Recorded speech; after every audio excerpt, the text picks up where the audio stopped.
This is a fan-generated show. If you'd like to support us, please go to jamieglazov.com. Also, don't forget to subscribe to our new Rumble channel. All your support is greatly appreciated. Hello, ladies and gentlemen. I'm thrilled to announce the release of my new book, Obama's True Legacy, How He Transformed America. There's a reason why Mike Huckabee calls it a ferocious and chilling read. Order it now at Amazon.com or at FrontPageMag.com. Good evening. Welcome to the Glazov Gang. Tonight, another fantastic program with another fantastic guest. Ladies and gentlemen, please remember we are a fan-generated program and we are still under vicious persecution and shadow banning by the deep state. So help us as much as you can. The least you can do on our YouTube and Rumble channels, please subscribe and press instant notifications. Visit us at jamieglazov.com. Check us out there. Subscribe to our newsletter. And if you're in a giving mood, there's a donate button there. Follow us on X, on Facebook, and on Instagram at Jamie Glazov. Most importantly, Annie Cyrus is on the front lines fighting for freedom and for truth and for America. Support her and follow her at liveuptofreedom.com. And what an honor, backed by popular demand. Jeff Crouere, the host of the Louisiana-based program Ringside Politics, author of America's Last Chance, and a million other great things. Jeff, welcome back to the show. Jamie, always a pleasure. Thank you so much for having me. We got a lot to talk about, as always. Jeff, did I introduce you properly? Anything new going on? Well, I am now running a radio station, president, general manager of WGSO, which is the only free speech-oriented radio station in New Orleans. We are up against a lot of conglomerates and Soros-owned stations. So we are local, independent, and free speech-oriented. So it's been a real labor of love. It's an 80-year-old station, and my radio show was on that station. So I've come on to try to manage it and get it going, and things are going well. So we've been having a lot of success. So that's been a new project of mine. Congratulations, Jeff. You're getting bigger and bigger. Please don't forget us little people, okay? Right. Of course, never, Jamie, never. Okay, Jeff, I was crying for 3 nights straight, inconsolably or unconsolably or whatever the word is, that Stephen Colbert's show is being canceled, and I just have fallen into a deep depression. You've written a very profound piece on it. Good night and good riddance to the Late Show. Another one of your powerful pieces. Jeff, this is something I've been giving a lot of thought to since I was a little kid. I'm very interested in leftist quote-unquote comedy, which I don't think is really comedy at all. This is me watching Ellen DeGeneres and Stephen Colbert and Rosie O'Donnell.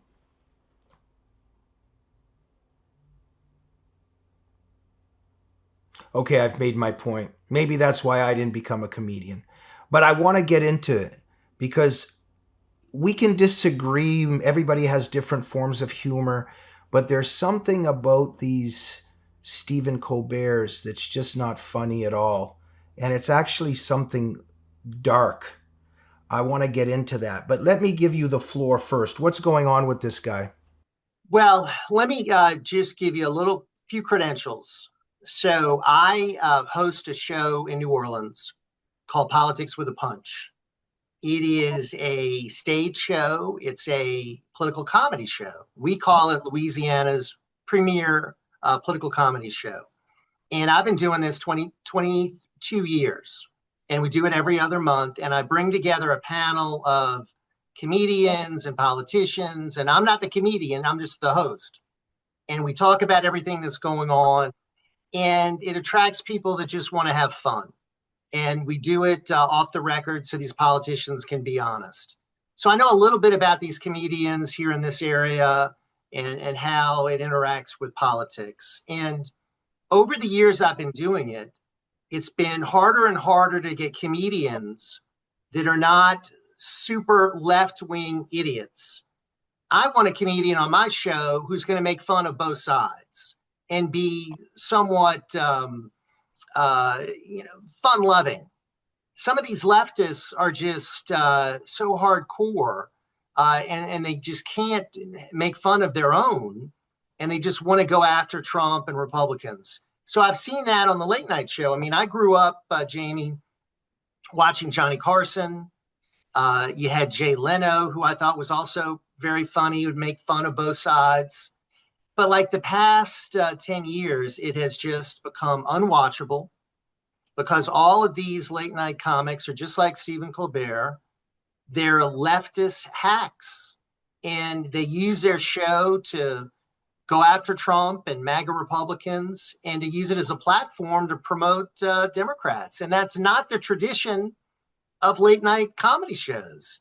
And he's got to figure that the reason he's getting canceled is he was losing money and his audience was less than a third of what Johnny Carson had when he was on, Jamie. Well, thank you, Jeff. Absolutely. Absolutely. What you're saying is so true. But let's just take a little step back a little bit. When you say both sides, the first thing I would say is, why does there even have to be a side? So let me just admit how old I am by what I'm about to say. So back in the day, Three's Company, Hogan's Heroes, the Jeffersons, Sanford and Son, All in the Family. I mean, we could go on and on. And you could laugh. There was something funny there. That world had not been sterilized yet. It had not been sanitized. It had not been disinfected.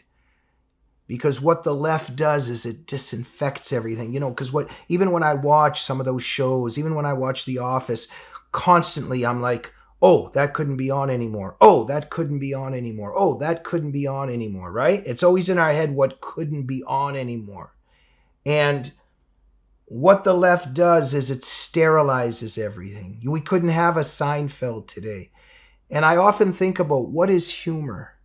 And of course, this is for another time, another program. This would take hours. It's a very, very deep thing, but it's something very connected to the divine. And there's some kind of always pleasant surprise.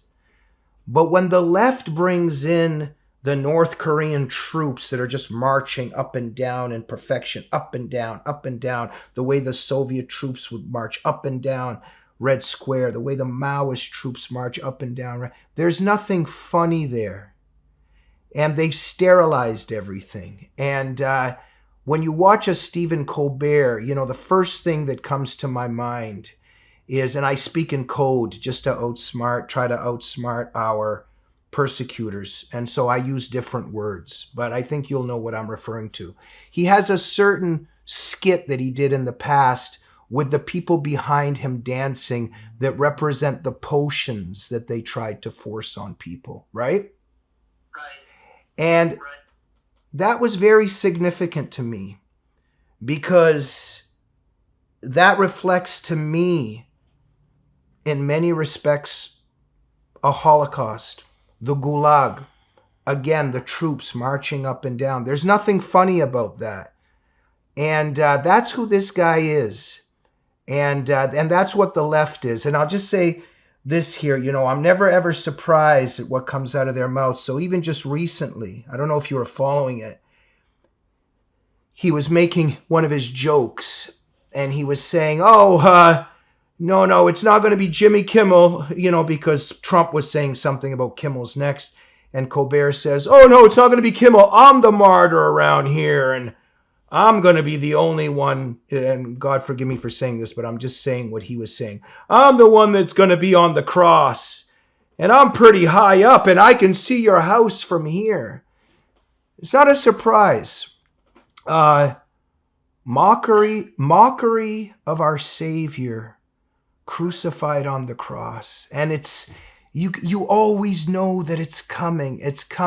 And I'm sorry if it seems like I'm rambling here, but I'm crystallizing a point here. that there is such a thing as humor, and then there is such a thing as just plain defiance.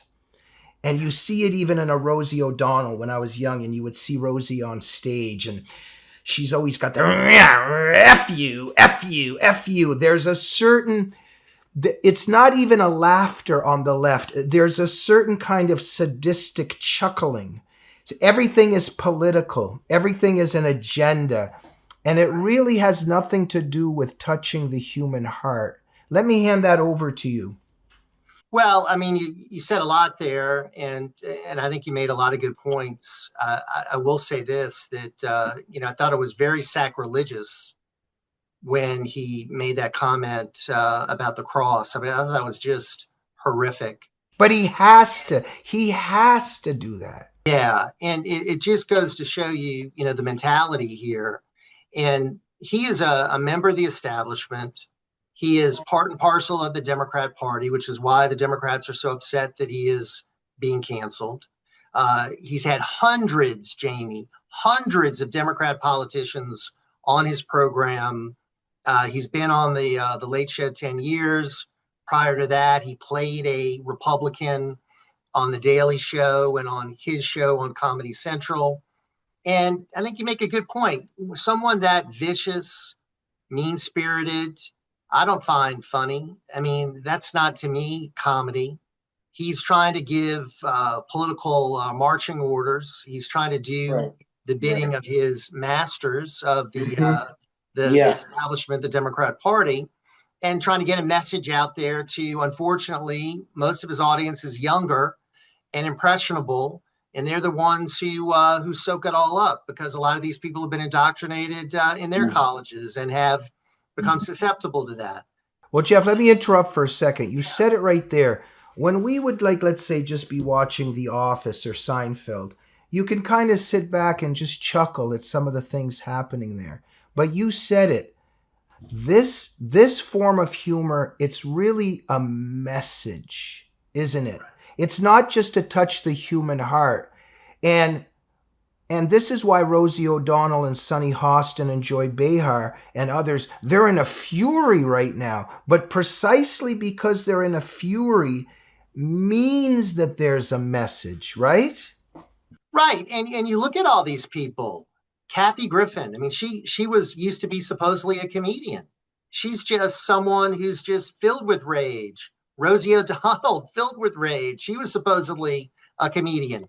Joy Behar was supposedly a comedian. She's another angry, just nasty person. Yeah. And then, of course, you see the same thing with Jimmy Kimmel, Jimmy Fallon. Of course, this guy, Stephen Colbert. You see it on the Daily Show with Jon Stewart.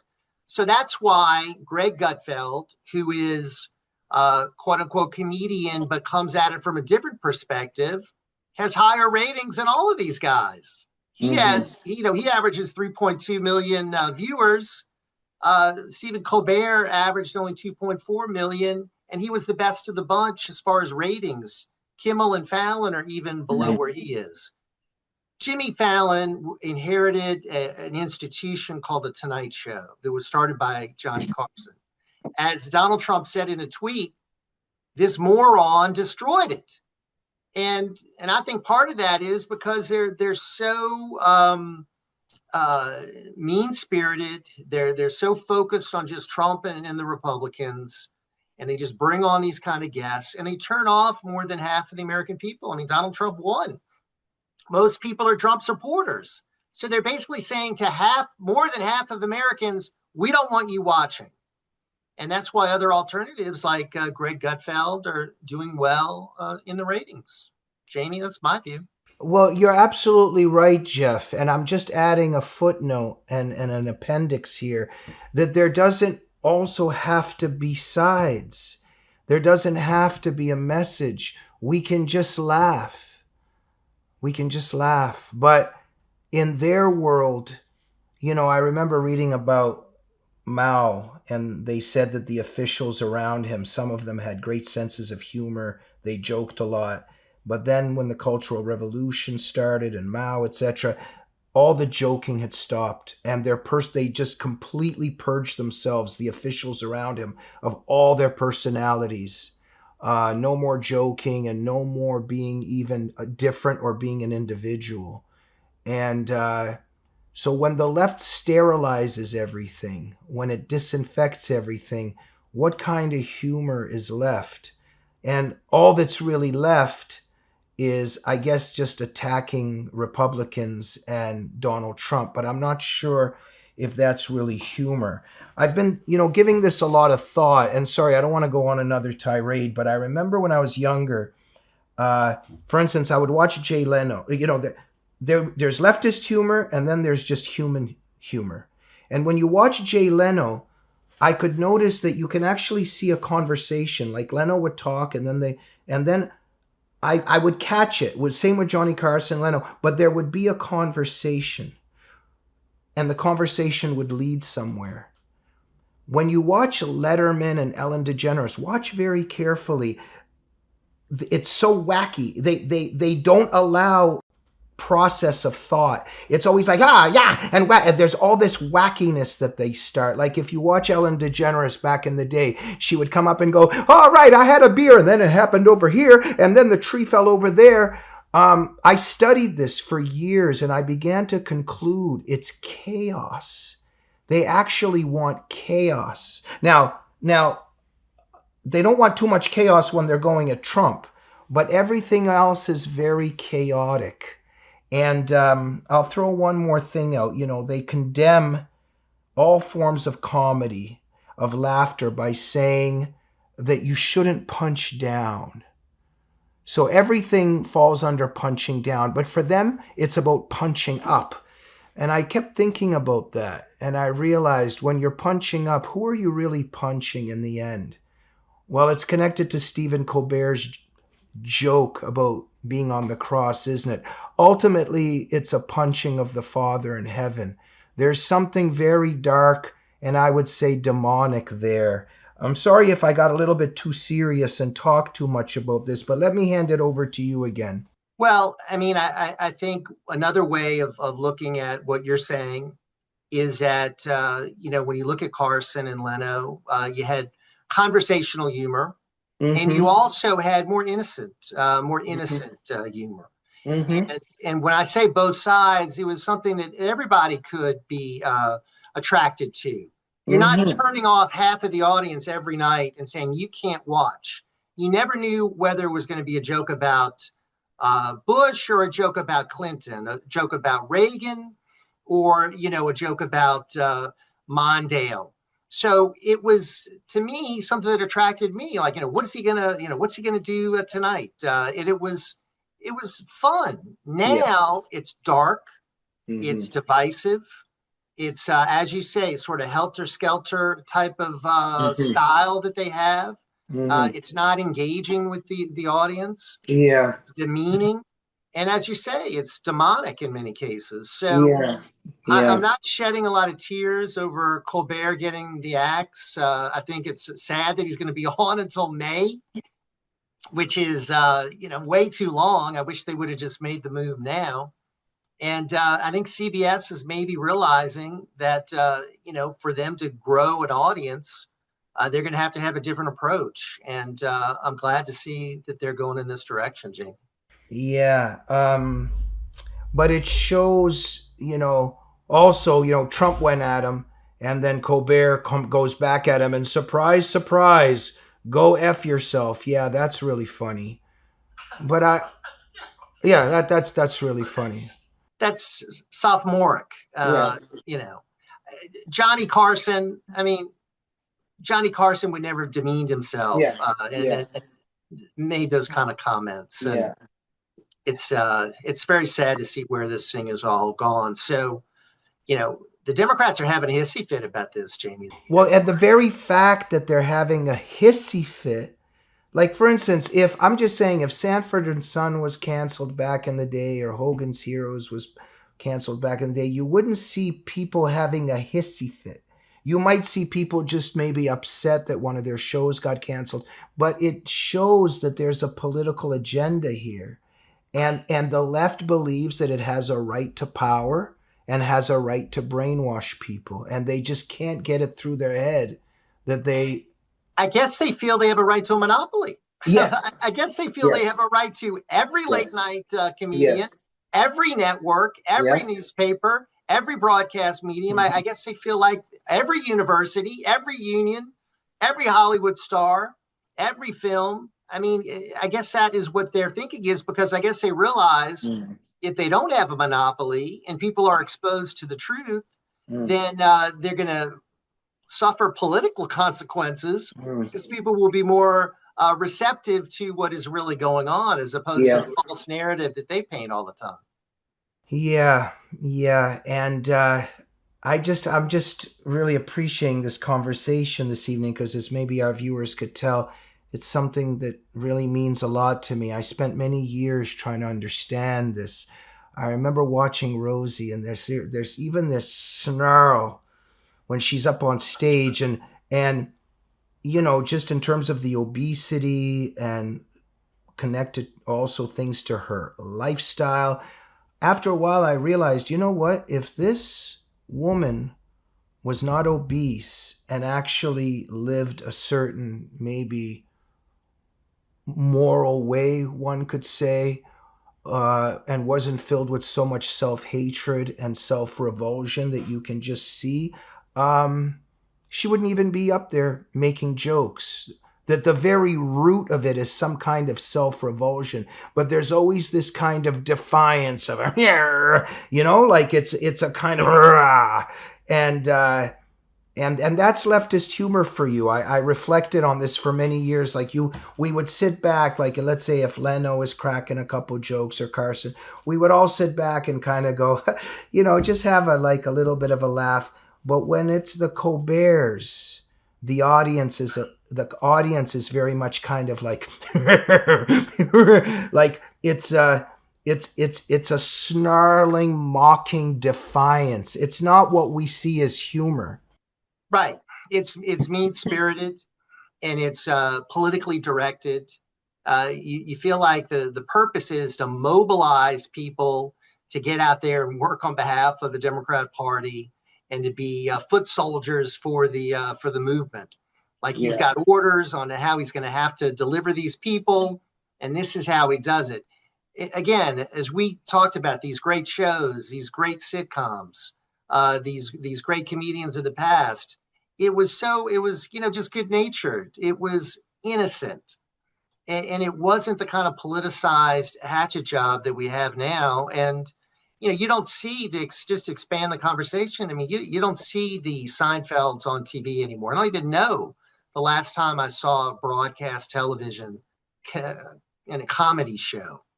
I mean, I don't think they exist anymore. You don't have a Beverly Hillbillies or a Gomer Pyle or an Andy Griffith show anymore.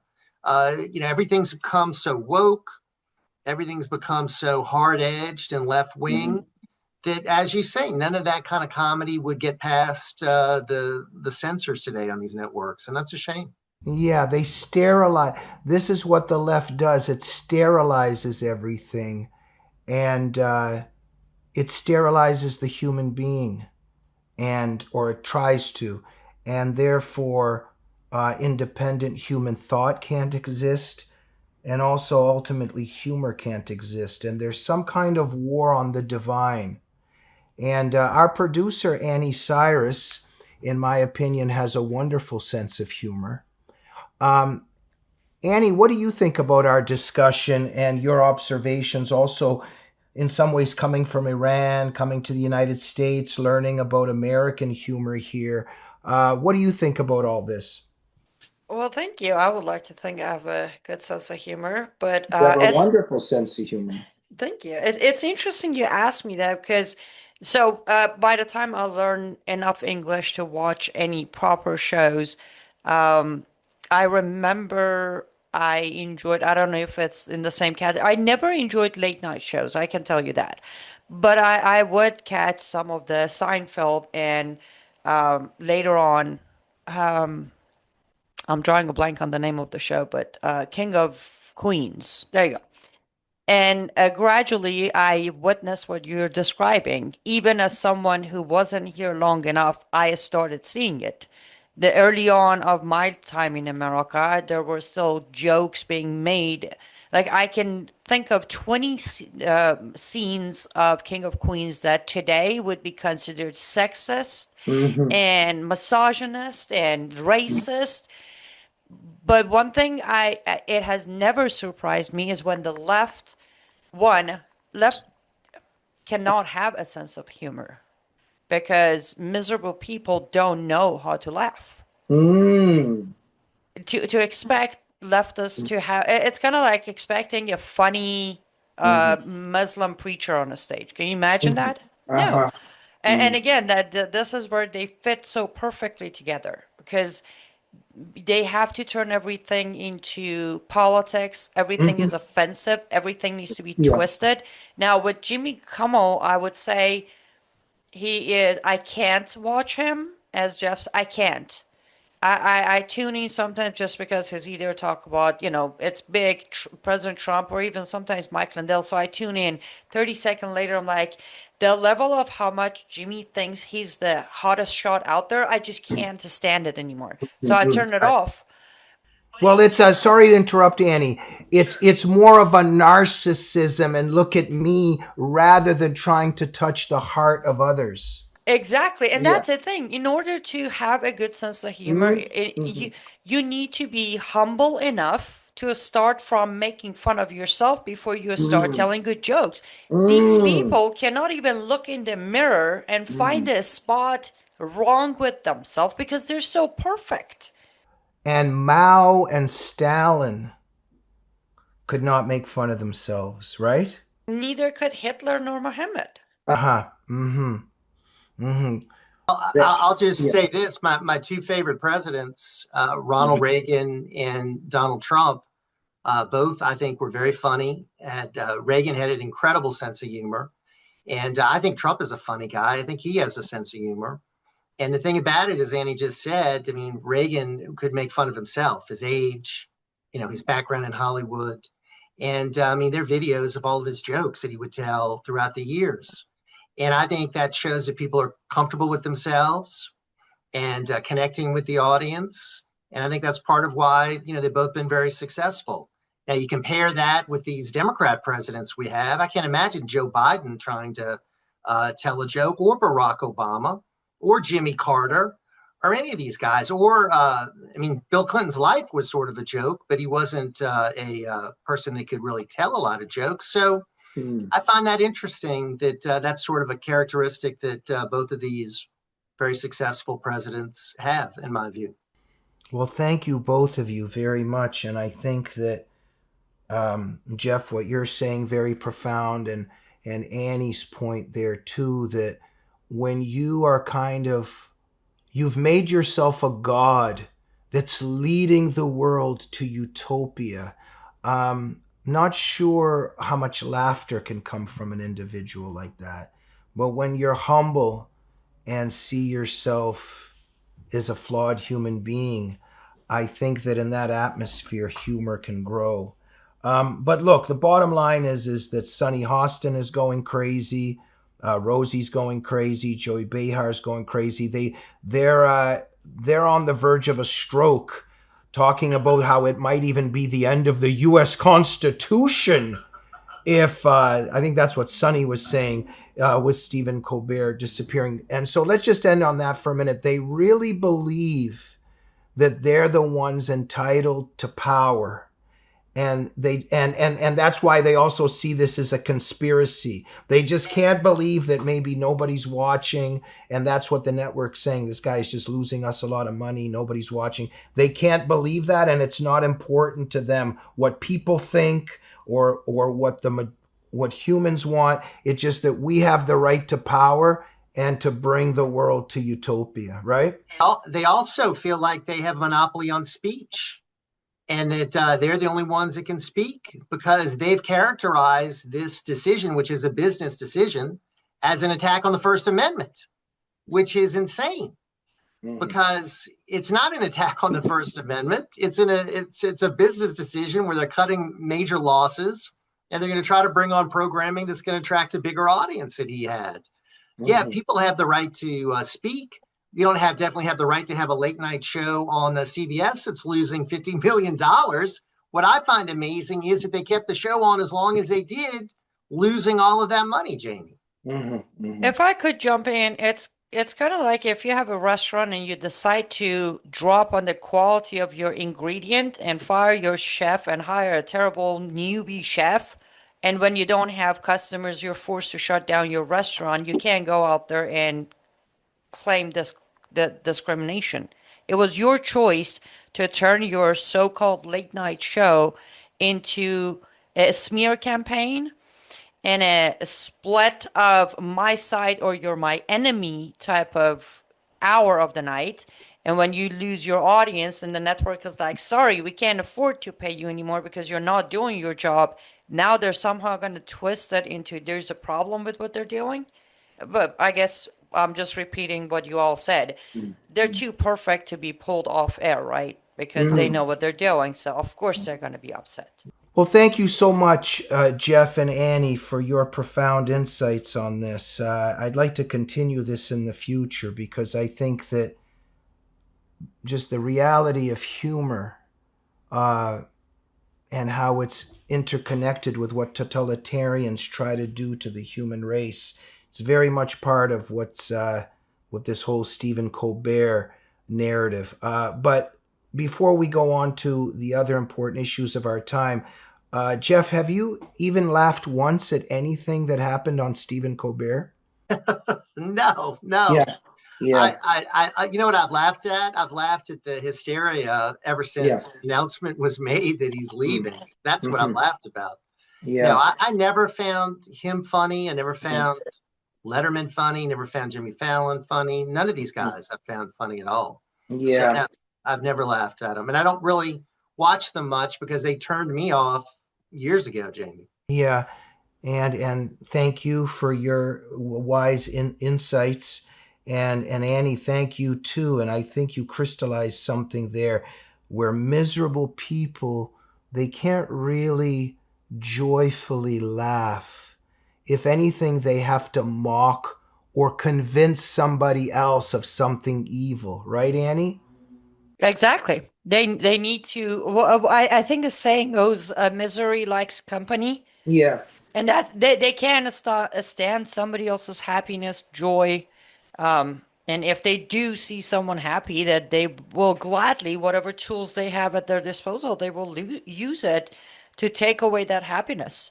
And if I could, But Annie, if you want to take away people's happiness, how could you possibly make them laugh?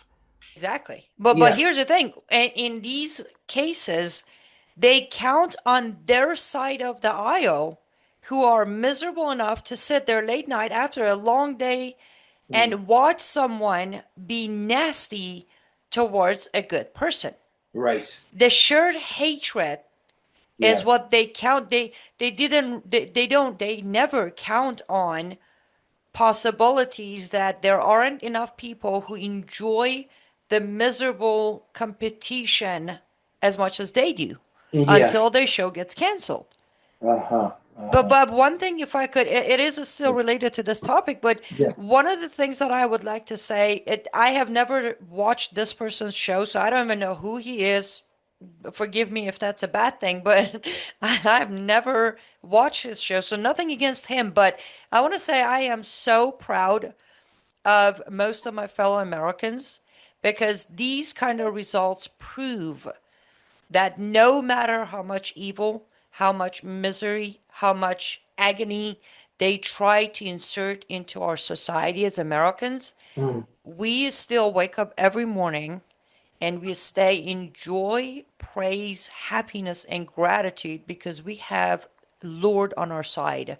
And no matter what they do, we win at the end of the day. Just a smallest sample of it is this man losing his show because he was on the wrong side when it came to good versus evil.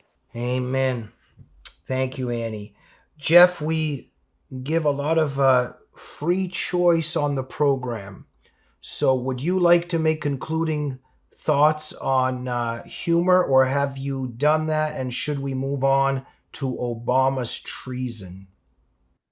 I mean, I love talking comedy, but I'll tell you, Obama's treason is certainly the big issue of the day. Okay, go ahead. Go ahead. The Russian collusion hoax, what Tulsi Gabbard is doing. Let's talk about that. I mean, I've been talking about that on my program for 10 years. And yeah, it's obviously a courageous thing that Tulsi Gabbard did.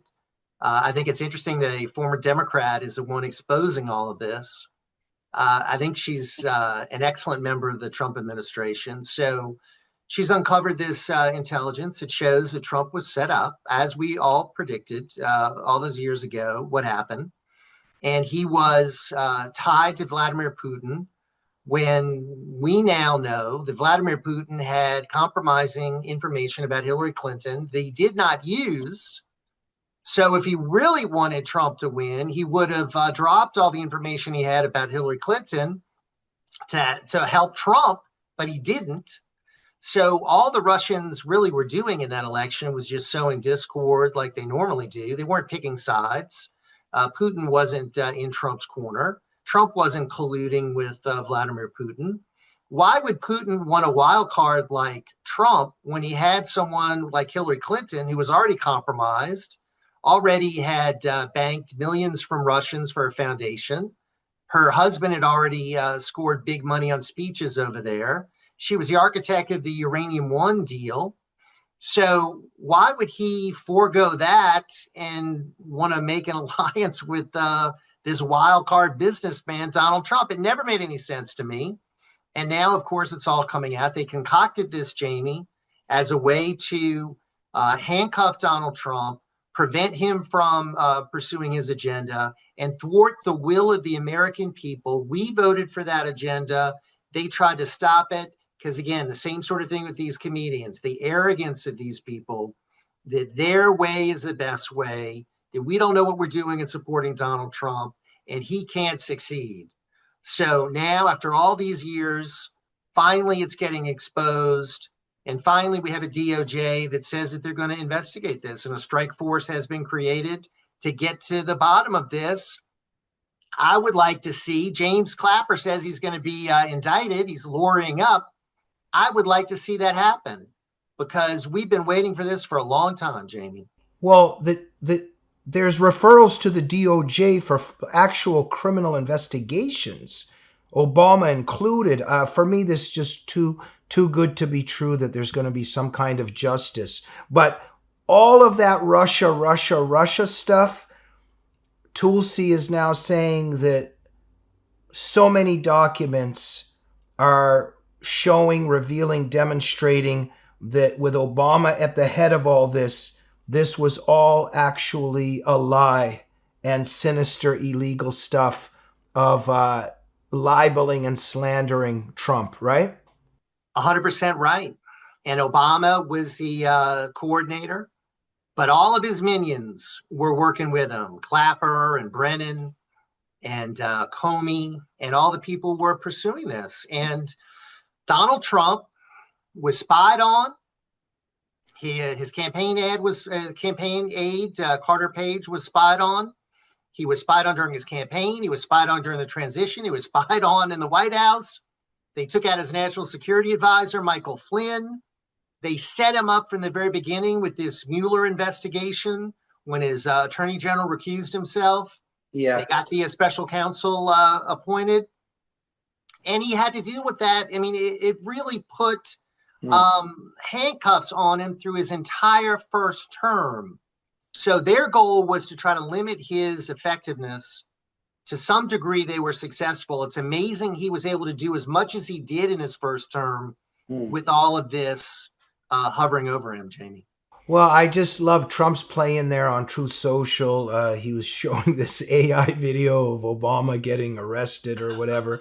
But I hope that that's not just a distraction. And I mean, I've edited a book on Obama that I hope everybody gets. And we had some experts show that this guy is just pure evil, what he did to the United States. So, and what he was doing to Trump. And I hope there will be some justice here. look, there's details that come out in all of this that a lot of people don't talk about. So there was a detail there about Hillary. I just want to bring this up. Now, in my childhood and youth, one of my terrors, I shouldn't have watched The Exorcist at such a young age. You know, when her head spun around and that look on her face? There's only one thing that causes me more PTSD and waking up in the middle of the night in a cold sweat screaming, and that's the vision and image of Hillary Clinton cackling. And so now I'm being slightly serious here in the sense of how horrifying that image is. And no surprise, in terms of the intel coming out now, they're saying that Russia sat on intelligence of Hillary Clinton's heavy tranquilizer use.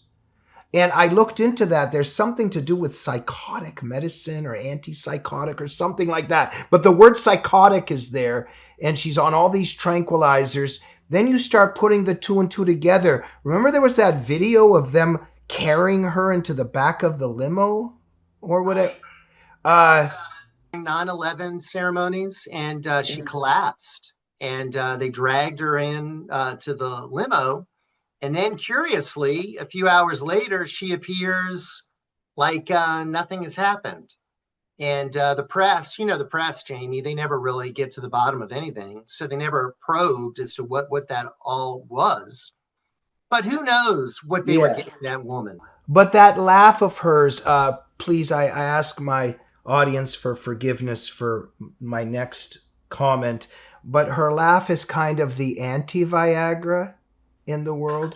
And okay, I really apologize for this, but it's just really scary, harrowing stuff. But it all begins to make sense with these new details of the tranquilizers she was on.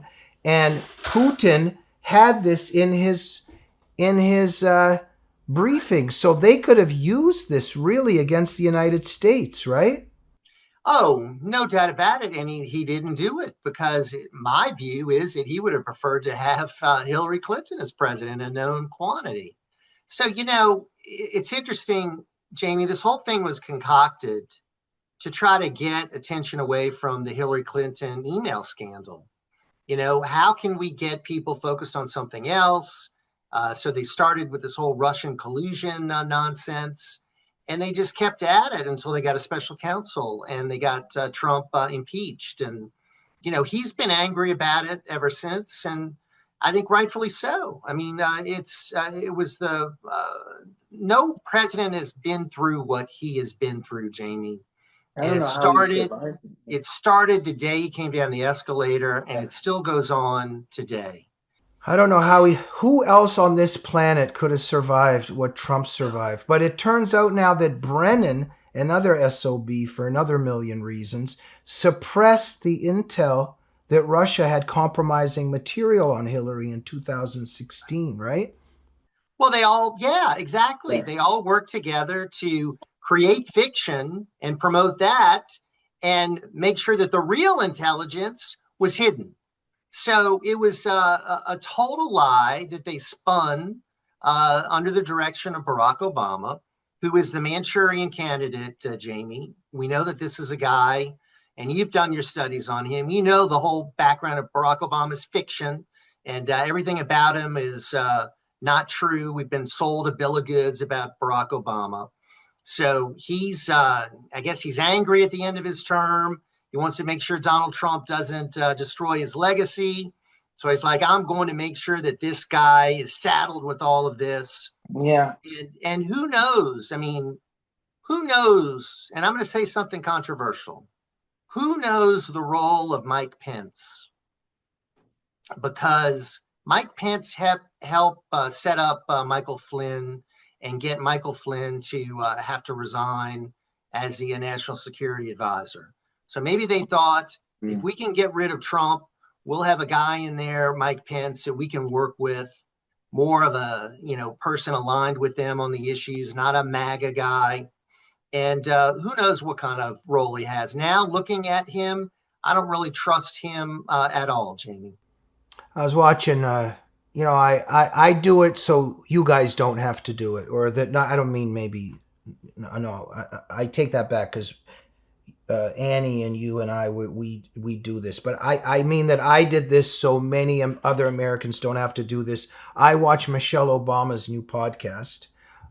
It's a little bit masochistic on my part, but Obama was on that show the other day, and you would think that a person would advise that maybe young men need good role models, maybe know some, maybe visit maybe some Christian pastors, or go to Catholic church, or have some boxing coaches in their life, or I don't know, but or maybe read Shakespeare or something. But one of Obama's main concerns was that young boys and young men need a good gay figure in their life. I was just like, what is this? This guy was the president of the United States. I don't know. Let's just leave that for a second. Let's get the wisdom of Annie Cyrus on Obama's treason. Well, I mean, I don't think any of us are surprised with the information coming out. I mean, as you said, Jamie, you wrote a fantastic book, Obama's Legacy. I mean, that's as clear as it gets. So there's no surprise, there's no shock. However, one, I go with I'll believe it when I see it. When he's in handcuffs and there's a trial, I will gladly celebrate. Secondly, we need to realize the moment this gets any more serious than it is today, we're going to go back to Black Lives Matter situation, right? Because, well, they're going to play his race card. His fans are going to get behind it, and BLM is going to come back to picture. And unfortunately, we're going to have to watch our streets burn down and our people beat down. So, as great as it sounds, one, I don't believe it at the moment. I'm not saying I don't believe it because it didn't happen. I don't believe it because it's just too many moving parts for such a new, because Trump administration is new. They've been in place, what, 7 months?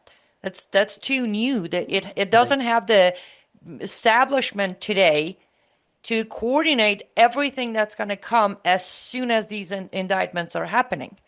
So I guess it's one of those cases of we need to be patient. We need to keep praying, and Lord willing, this country might get receive some justice when it comes to Hussein Obama and all the destruction of 8 years of power he carried.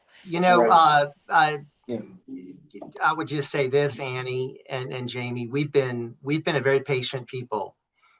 We've been patient for all these years of Obama and Biden waiting for justice.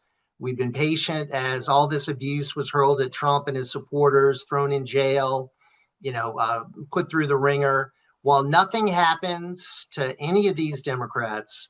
So that's one thing we do have is incredible patience. And I do think it would be awesome for justice in this country if we could see one of these henchmen of Obama, one of these people actually have to deal with an indictment, deal with some sort of consequences for what I believe is criminal behavior. I don't think Obama is going to be indicted because he was president and the Supreme Court ruled about presidential immunity.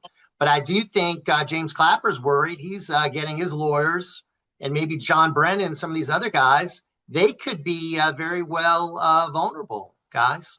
Wow. Yes, but at the same time, Jeff, I'm sure you realize, but right now, unfortunately, a lot of Americans are not looking at this as the truth.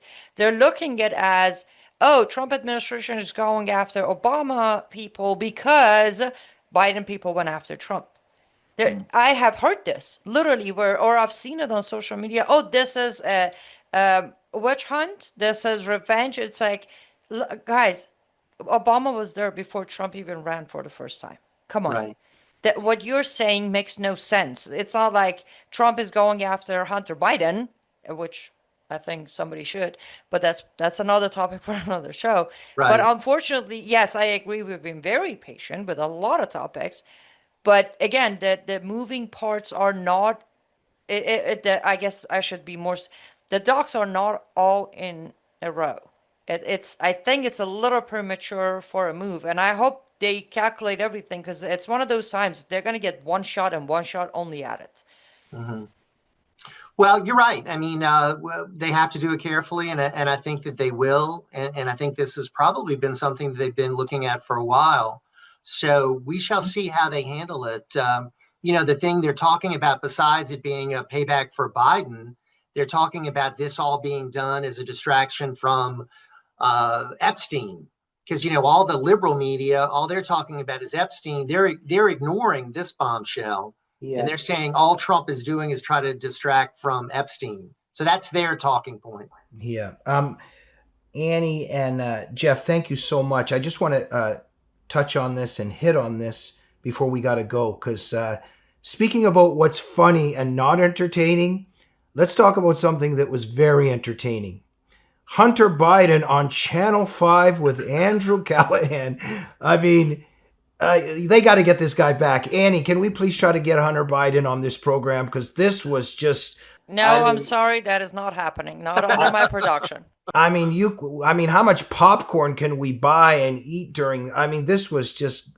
Jeff, I mean, what a guest. I'd like to hang around with this guy for actually an evening just at a bar, having a couple of drinks and listening to him. I mean, he's going off about all the enemies of his dad. He's talking about putting down George Clooney, James Carville, David Axelrod. I mean, just wonderful entertainment, right? He's pretty angry and blaming the Democratic Party, right? Pretty angry, Jamie. I mean, this guy is, enraged. I mean, he went after everybody. I mean, he also claims that, we can't be deporting anybody because who's going to pick our crops and who's going to make our beds and who's going to service in restaurants, and basically saying Americans won't do any of these jobs and everything will fall apart if we don't, if we deport these people. So, I mean, I think he dropped the F-bomb like 6 times. Especially about Clooney. He said F him and everybody around him. Right. And he doesn't like Carville or Axelrod and Anita Dunn.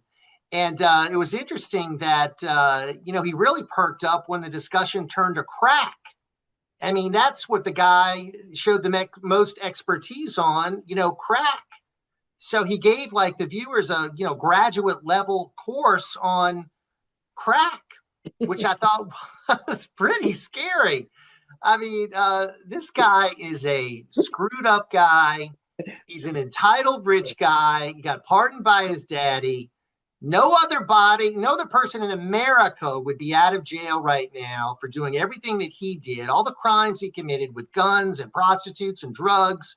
But Hunter Biden's out of jail and he's still angry because he believes people mistreated his dad. Well, I mean, his dad for 4 years was an absentee president.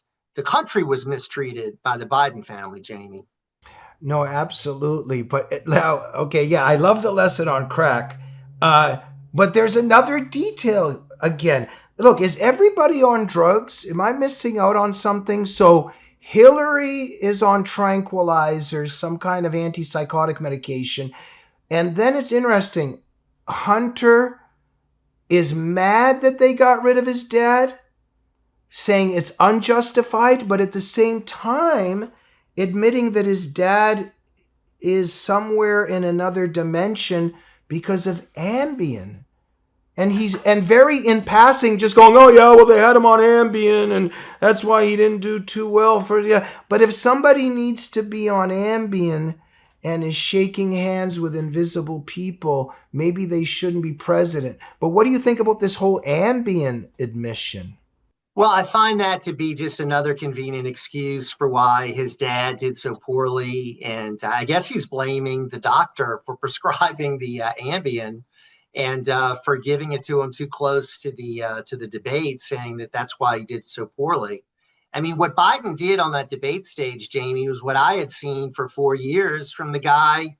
He couldn't leave a stage. He didn't know how to get off a stage. He, as you say, he would shake hands with the air. He confused his sister and his wife.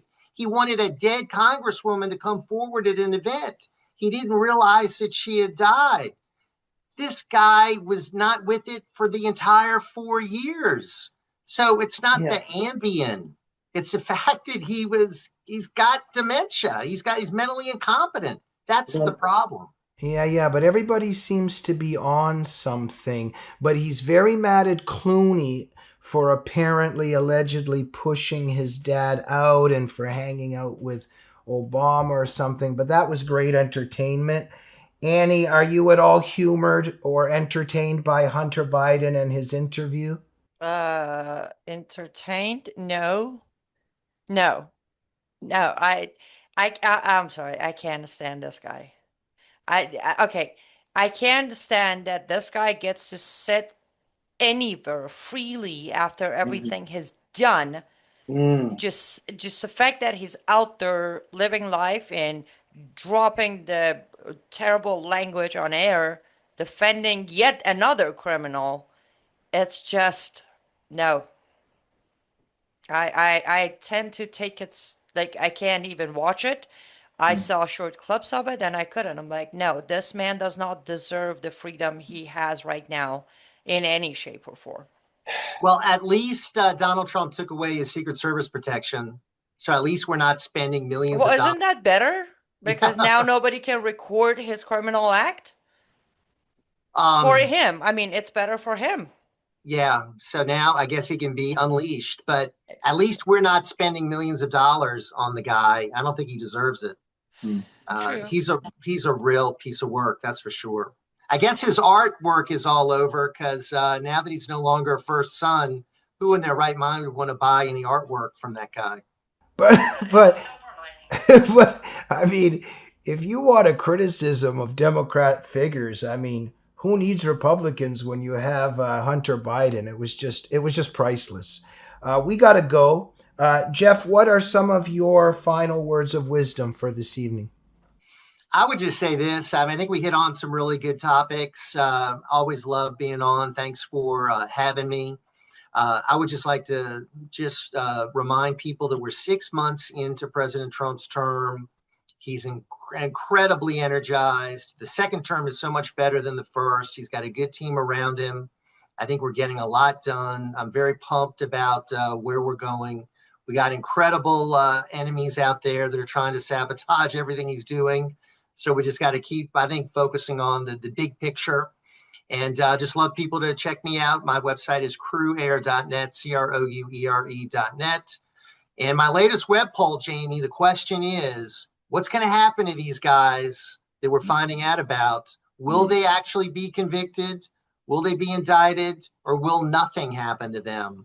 So I'll be interested for people to check it out and cast a vote. Fingers crossed and prayers to our Lord. Annie Cyrus, thank you for all your wisdom and brilliant work on this show. Jeff, thank you for joining the Glazov Gang. Thank you for being on the front lines in terms of telling the truth and fighting for our country. Thank you, Jeff.